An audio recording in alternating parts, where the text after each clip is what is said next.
खुश हैं कि नहीं है? थोड़ा बहुत जीएसटी कम किया गया है। जीएसटी लागू किसने करा था? बीजेपी ने। खत्म कौन कर रहा है? बीजेपी ने। तो मोदी जी कुछ करें, कुछ ही नहीं है। खुद ही लागू करता, खुद ही बंद करता, खुद ही फायदा दिखा देता, खुद ही लॉस दिखा देता, तो जनता के लिए कहाँ काम करता? राहुल गांधी शुरू से चिल्लाए जा रहे थे भाई जीएसटी जीएसटी ना करो ना करो, इसमें कोई बेनिफिट नहीं है। उनका बात किसने माना? बड़े बड़े गोदी मीडिया ने राहुल गांधी को बुराई करते रहा। जब इसको बंद कर दिया तो इसका बुराई क्यों नहीं करा? करना चाहिए था ना बुराई। जीएसटी ये जो है गरीब आदमी को, छोटे व्यापारी को क्या पता है जीएसटी होता क्या है? क्या पता है? तो नहीं, आपको क्या लग रहा है कुछ फायदा नहीं मिलेगा? आप लोग चीजें महंगी थी। मैं क्या कह रहा हूँ, लागू किसने करा था? जब कांग्रेस ने लाया था, कांग्रेस ने लागू नहीं करा था, बीजेपी ने लागू कर दिया, बोला इसमें बहुत फायदा है। चलो जब बंद कर आपने जब फायदा है तो आपने बंद क्यों करा? गोदी मीडिया जैसे बड़े बड़े चैनल में भोग रहा था बहुत जीएसटी बहुत अच्छा चीज है, अभी भी तो आप भोग रहे हो। तो चिट भी तुम्हारी, पट भी तुम्हारी, खुद ही लागू कर दो, खुद ही बंद कर दो। जीएसटी में उत्सव मनाया जा रहा है, जीएसटी बचत उत्सव, आप मना रहे हैं? देखिए मैंने तो कोई उत्सव मनाया नहीं है भैया, मैंने तो कोई उत्सव मनाया नहीं है जीएसटी का। क्यों, क्या उत्सव मना रहे हैं? क्या फायदा मिला है आपको? फायदा कुछ नहीं मिला, हमें तो कोई फायदा मिला नहीं है। जब जीएसटी लागू हुई, लोकसभा का सत्र चलाया गया, हमें पूरी खुशी हुई देश के 140 करोड़ लोगों को कि शायद भारतवर्ष के अंदर कुछ नया होने वाला है। रात के 12 बजे घोषणा की गई, सारा मंत्रिमंडल बैठा हुआ था, पूरा जो लोकसभा की सीटें होती हैं सत्ता पक्ष की तो खास करके बैठी। जीएसटी लागू किया गया, बताया गया कि हम अलग अलग तरह के टैक्स लेके आ रहे हैं, 5%, 12%, 18%, 28%। इससे देश के अंदर उन्नति होगी, समृद्धि होगी, देश के अंदर विकास होगा। हमें खुशी हुई। हमारे पास नौकरियां थी या नहीं, व्यापार थे या नहीं थे, कारोबार थे या नहीं थे, हमने हर चीज़ के ऊपर टैक्स भरा। हमने शैम्पू से लेकर साबुन तक, तौलिया से लेकर कफन तक, दूध से लेकर दही तक, हर चीज़ पे टैक्स भरा। इवन जब अस्पताल में एक गर्भवती महिला के बच्चे से, पेट से बच्चा पैदा होता था और डॉक्टर कहते थे कि बच्चे को पीलिया हो गया है, इसको ऑब्जर्वेशन में रखा जाएगा, तो माँ का दूध इसको नहीं पिलाना है, इसको डब्बे का दूध पिलाना है। उस डब्बे वाले दूध पे जो दूध मोहा बच्चा था उसके ऊपर भी भारतीय जनता पार्टी की मोदी सरकार ने जीएसटी लागू की है।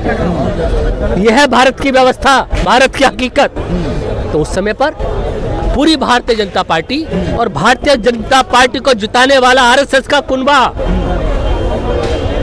नाच नाच के, डांस कर करके मोदी मोदी मोदी जीएसटी के फायदे गिना रहे हैं। और जब देश की जनता ने इनके पिछवाड़े पे लात मारी, इनको 400 पार के नारे को झूठा करके 240 पे समेट दिया, तब इन्होंने जीएसटी घटा दी। और अब कहते हैं सारे यही बीजेपी के कार्यकर्ता और आरएसएस के कुनबा मोदी मोदी। अब जबान में इनकी ताकत नहीं है। थोड़ा तो खुश होइए। अब जीएसटी घटाने का फायदे गिना रहे हैं, तो ये बताओ क्या तो जीएसटी बढ़ी हुई फायदेमंद थी या जीएसटी घटी हुई फायदेमंद है? हकीकत यह है कि जो आप जीएसटी घटाने का उत्सव मना रहे हो, यह भारत के 140 करोड़ जनता को समझने की आवश्यकता है कि नरेंद्र मोदी ने आपको कितना बेवकूफ बनाया है। नरेंद्र मोदी की सरकार ने अपनी नाकामियों को छुपाने के लिए, जब भी कोई सरकार अपनी नाकामियों को छुपाती है और नाकामियां छुपाने के बाद उसमें परिवर्तन करके लाती है, तो उसको उत्सव नहीं कहते, उसको कहते हैं गलती। जो नरेंद्र मोदी ने गलती की थी, जीएसटी के दाम बढ़ाकर आज घटा दी है, तो अपनी गलतियों को छुपाने के लिए उसको उत्सव का नाम दे रहे हैं। क्या लग रहा है? सर कह रहे हैं कि गलती को उत्सव नहीं मनाना चाहिए। देखिए सबसे पहले जिस दिन मैंने ये न्यूज़ देखी और पढ़ी तो मैंने उसकी हेडलाइन पढ़ी, उसमें लिखा हुआ था कि जीएसटी में किया गया सुधार। तो मैं शॉकिंग हो गया इस बात को सुनकर कि अभी तक 10 साल या 9 साल से जो जीएसटी हम दे रहे थे तो वो क्या गलत थी जो उसमें सुधार अब 10 साल बाद किया गया है क्या? आप समझ नहीं पा रहे हो। रवि किशन कह रहे हैं कि 50% तक ऑफ हो गया है। देखिए रवि किशन है, वो बहुत बड़े बुद्धिजीवी हैं और अर्थशास्त्री हैं, मैं क्या समझ सकता हूँ उनके आगे। वो तो कहते हैं लहंगा भी रिमोट से उठवाते हैं, तो उनके बारे में मैं क्या कह सकता हूँ। मगर जहाँ तक एक कॉमन ह्यूमन बीइंग के अकॉर्डिंग मैं आपको बताऊं, जब इस हेडलाइन को मैंने सुना कि जीएसटी में करा गया सुधार, तो इसका मतलब ये क्लियर कि सरकार इस बात को मान रही थी कि अभी तक जो जीएसटी हमसे ली जा रही थी वो ठीक नहीं थी। सुधार का मतलब मैं समझता हूं कि उसको ठीक सरकार ने ही माना कि वो ठीक नहीं थी, अब उसमें सुधार किया गया। तो 10 साल के बाद आपने सुधार किया, 10 साल से पहले जब लागू किया गया था तब भी आप विरोध कर रहे थे। बात देखिए, विरोध की बात जब लागू किया गया था तो कितने दिन पहले लागू किया था? 10 साल पहले। शायद मैं उतना अवेयर नहीं था क्योंकि मैं उस टाइम छोटा भी राहुल था। गांधी विरोध कर रहे थे। विरोध नहीं किया था, हमने कहा था पेट्रोल डीजल को भी जीएसटी के अंदर लेके आओ। विरोध इस बात का था कि आपने तेल, शैम्पू, कंघी सबके ऊपर, आटा, दाल, चावल, तेल, सरसों का तेल सबके ऊपर जीएसटी लागू कर दिया, नमक के ऊपर जीएसटी लागू कर दिया। हकीकत ये थी कफन के ऊपर भी जीएसटी लागू कर दिया आपने। हम ये कह रहे थे तेल को और पेट्रोल को भी जीएसटी के दायरे में लेके आओ। जो कच्चे तेल के दाम सस्ते दामों में मिलते थे हमें, वो सारा फायदा अडानी को मिला, अंबानी को मिला, सारा प्रॉफिट वो खा गए। भारत की देश की जनता को पेट्रोल और डीजल के ऊपर 1 रुपए का फायदा नहीं मिला। उन्होंने 100-110 रुपए में पेट्रोल खरीदा। नवरात्रि के शुरुआत में ही मोदी जी ने देश को सौगात दी है जीएसटी की। बचत उत्सव चल रहा है, कैसे देखते हैं इसे? सर ये बचत उत्सव नहीं है। सबसे पहली बात ये समझे कि जीएसटी 1 जुलाई 2017 को आया था। जब जीएसटी आया था तो पूर्व वित्त मंत्री पी चिदम्बरम, अरुण जेटली मान लीजिए तो भाजपा में थे और पी चिदम्बरम थे वित्त मंत्री, तो उन्होंने कहा देखिए जीएसटी उन देशों के लिए होता है जहां बंदा काम करने वाला कम हो। अरुण जेटली भी इस पर समझ सकते हैं कि नहीं, सही बात है। अब जीएसटी का मतलब 17 में आया जीएसटी, उससे पहले आप देख लीजिए सेल टैक्स था, परचेज टैक्स था, वैट था, टीडीएस था, टीसीएस था, तमाम 4-5 चीज़ें थी। तो उसमें क्या है, बंदा हर सेक्टर में जाता है। हम जाते थे सीए के ट्रेनिंग में, आपको ले लीजिए आईटीओ, दिल्ली के आईटीओ लक्ष्मी नगर में तमाम सीए है, गढ़ है, वहाँ सीए का मार्केट है। तो उसमें जब ट्रेनिंग लेने के लिए जाते थे तो सीए लोग बताते थे देखिए हिंदुस्तान के लिए जीएसटी पूर्ण रूप से सही नहीं है। ये किसका कथन था? बड़े बड़े जो मान लीजिए वित्त मंत्री हैं उन लोगों का कथन था। जीएसटी वहाँ होना चाहिए जिस देश में बंदा कम होना चाहिए, जैसे सिंगापुर हो गया, अमेरिका हो, काम करने वाला बंदा कम हो। यहाँ के हमारे देश में बंदे काम करने वाला बहुत ज़्यादा है। तो उस तरह से जीएसटी क्या करता है, एक मर्ज कर देता है, तमाम कामों का मर्ज कर दिया।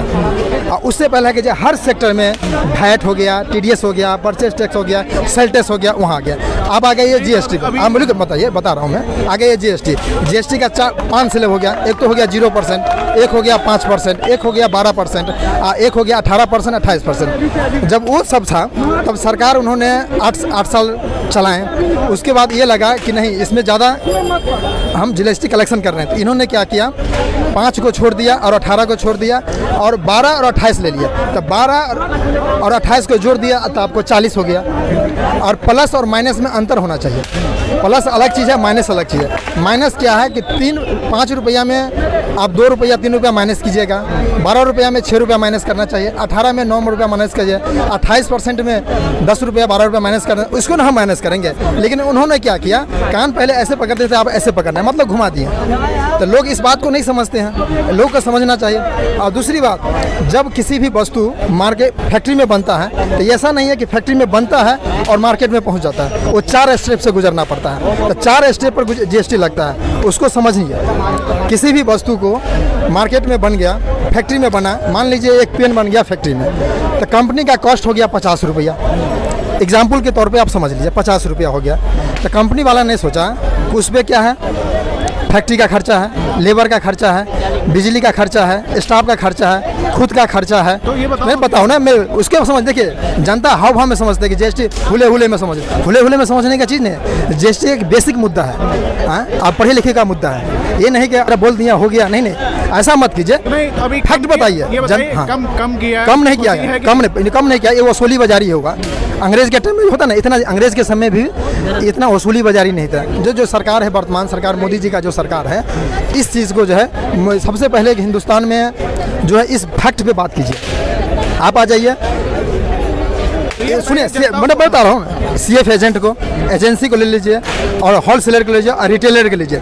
जैसे ये मार्केट में आता है तो 50 रुपया लगे फैक्ट्री वाले लगा दिए, 50 रुपया पर अगर 100 रुपया हो गया, 50 रुपया उसका लागत हो गया और 50 रुपया प्रॉफिट हो गया, तो दोनों पे जोड़िएगा तो 40% हो गया। तो 40% किसको देंगे? CF एजेंट को देंगे। एजेंट क्या करेंगे? उस पर भी 10% लगाएंगे।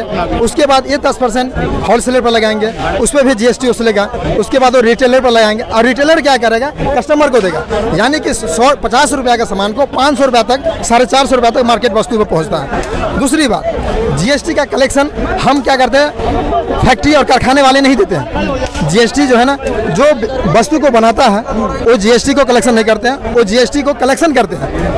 GST कलेक्शन करने के बाद सरकार को पेमेंट करते हैं। जो वस्तु को यूज करता है वो GST को पेमेंट करते हैं। तो यानी कि जनता GST पेमेंट करते हैं और manufacture, agency, wholesaler GST payment नहीं करते, जनता से वसूली किया जाता है।